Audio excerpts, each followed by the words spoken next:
Hello అండి, మా పాపకైతే ఉగ్గు ప్రిపేర్ చేస్తున్నాం అనమాట. అదే మీతో షేర్ చేసుకుందామని వ్లాగ్ అయితే షూట్ చేస్తున్నాను. సో మ్యాక్సిమం పిల్లలకి మనం బయట నుంచి తెచ్చుకోకుండా ఇంట్లోనే ప్రిపేర్ చేస్తేనే చాలా మంచిది.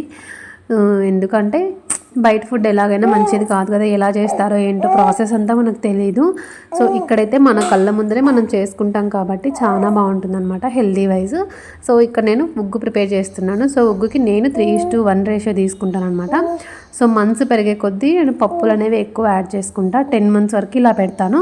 సో ఆ తర్వాత డైరెక్ట్ రైసే ఇస్తాను అనమాట. సో ఎందుకంటే బాబుకి ఆల్రెడీ ఇలానే చేశాను కాబట్టి పాపకు కూడా ఇలానే చేస్తాను.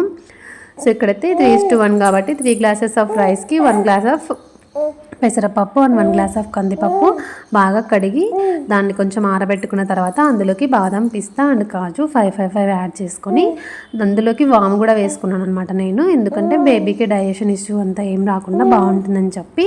సో వాము వేసుకున్న తర్వాత మొత్తం ఇలా వేయించుకున్నాను అనమాట. సో డ్రై రోస్ట్ చేసుకున్న తర్వాత దీన్ని ఫైన్ పౌడర్గా ఆడించుకున్న తర్వాత ఇంకా మనం బేబీకి ఇలా ఫుడ్ చేసి పెట్టడమే అనమాట. So rice instead of rice ఇది.